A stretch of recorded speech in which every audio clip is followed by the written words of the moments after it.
I am loving this show. For an episode that was basically just world building, lore building, and honestly romantic flusterness from MIO, who is definitely my favorite female in this show, this stuff was it was so entertaining. I mean, from the embarrassment and the romantic tension between a girl finally feeling like she has her moment, they'll finally do something. I mean, you set in motion, the younger sister here thinks they're already boyfriend and girlfriend. This is her moment and he passes out, to just the numerous, really interesting details, once again, about how the world operates. I mean, nothing truly explosive happened up until maybe the end of the episode where, he's trying to complete a quest with these rare materials, and seemingly this man has nothing to do with him. So you could say maybe that's a bit explosive, but comparing, the end of last week's episode, destroying a whole city to the point that you had to alter the memories and make it look like the destroyers were the heroes, it's definitely very different in comparison. But I think this show has such an interesting world, a great cast of characters to work off of,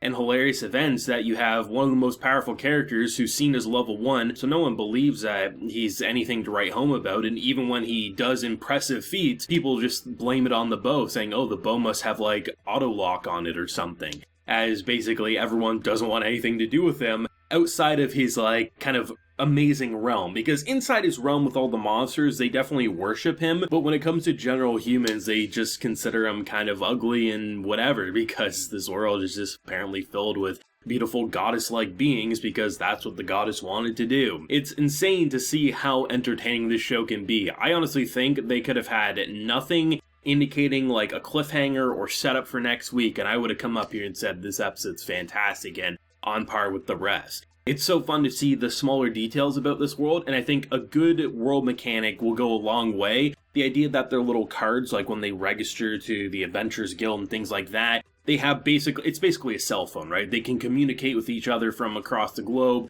They pretty much have paid DLC a part of them if you want to go that route, and the higher rank you are, the more features you unlock. It's the little things, because you wouldn't look at this world and say, oh, technology, right? You wouldn't say, oh, I bet they have something that's basically a cell phone for their world, but they do. Even though we have our character constantly communicating with basically a projected screen with what he's saying, it just doesn't feel like naturally that would be your gut reaction. So it's really cool to see those finer details, or, the self-aware kind of you put yourself in his shoes. Oh my god, it's the manga meat on the bone thing. We always dream about it, because so many times you see these anime or manga characters, they're eating this piece of meat that we would never see in reality, because it would probably cost $1,000 to have something like that cooked for you. And to just see him go nuts with it, it's fantastic. I was actually kind of surprised by the arm wrestling, because when you're arm wrestling a dwarf, right, either one of two things is going to happen. He's going to win, which is going to piss the dwarf off more, which would then cause for some sort of brawl, or he would get his ass handed to him. And while we do know Makoto is incredibly powerful, it wouldn't be completely shocking if, on a physical level, a dwarf could kick his ass. If they would have wrote it that way, I would have bought into it. But it's just really nice to see the bonding take place, and pretty much the parting ways, you could say, as you pretty much have them about to leave and do their own thing. Though we do get that setup with, hey, if you take a quest from this one merchant's guild or this one trading company, right? It's apparently people just don't come back from that. You're not going to be in for a happy awakening. You're probably going to end up dead. And I'm not sure exactly why. Maybe it's whoever takes up their quest, maybe they're trying to recruit, being I don't see it in you. You probably stole from people. That's probably how you got these minerals and things like that. I don't know. But I doubt Makoto's going to get his head cut off here, because, just look at what he can do and the allies that he has. The fact that he actually got rid of our girl by making up a samurai kind of lone wanderer quest that had her go and do her own thing, that was pretty fantastic. I think, though, out of everything that I saw, once again, my favorite part of kind of the building of the world and what they can do is when the dwarves pretty much make an arsenal of armor, and he obviously doesn't want it because he's not really a fighter, he's a traveling merchant. And the coat that he takes up before destroying it, because he's that powerful. I like the idea of pretty much a simple trench coat having two different properties. If you flip it inside out with your ability, you can have it be very maneuverable, right? You can be very fast and move along, which would be very good if you are trying to escape danger. And then on the flip side, it's pretty good for armor defense and magic defense, as it basically acts like the ring that was originally made to kill him because this man just wants to kill him. It's just really cool to see all the little bells and whistles about this world, and how, like, when Makoto finally comes back and he pretty much gets his ass beat by Emma, saying, you know, you're powerful, you need to speak with authority because we worship you.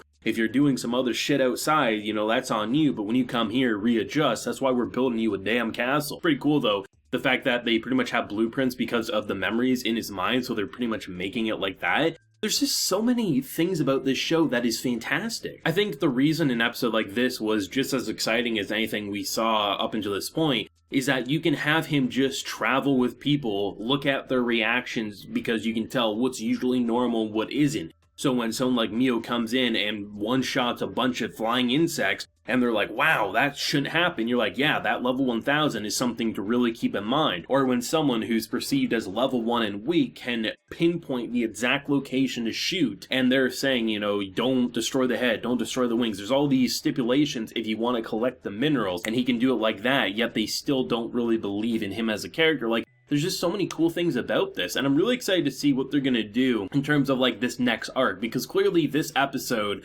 we were finishing it up, we're saying this is definitely done. They had a recap pretty much rehashing what happened in the first stretch, which honestly I thought the recap in this episode was better than a lot of anime. Pretty typical to have any show with a overarching plotline recap it every single week. I mean, you can even look at this season's To Your Eternity, right? They do it pretty much every arc, and it's good. If you do it right, it's not boring, and it's a good reminder of what's happened. And even though we're pretty early into this anime, I think given the fact that a lot has happened, it's nothing to kind of shrug off, say, oh, it's only took a minute of the episode, not a big deal, while also really indicating just how far this character's already come over such a short amount of time. For him, been a couple of months. For us, it's only been a month of watching this, a handful of episodes, but it's interesting to see just how far he's come and how immediately they made you want to root for his character, and to see where he's gone, how he's kind of interacted with the world and environment. He's a very rootable character, and like I said, one of my personal favorite Isekai characters. I mean, it's just so great to see someone who knows how to, like, say, when you destroy a city, I'm gonna beat your ass,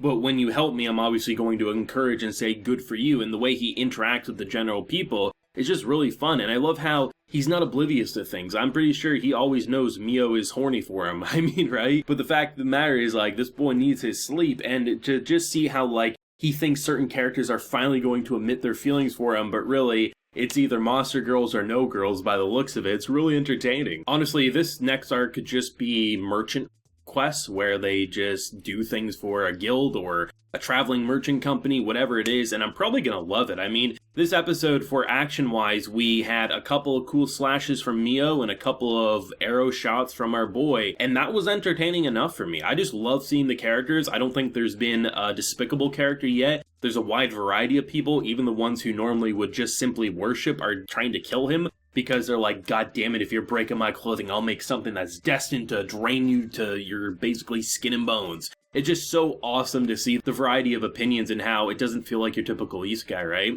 Let me know your feelings down below, though. What did you think? Who's your personal favorite character right now? I think in terms of the females, definitely gotta go with MIO so far. But in terms of males, I mean, it's hard not to just love Makoto #1 at the top of the spotlight. But that one dwarf who's trying to kill him is a very close second for me. Let me know your feelings down below. Leave a like if you enjoyed and subscribe if you're new around here. So until next time, everyone, please take care and have a good one.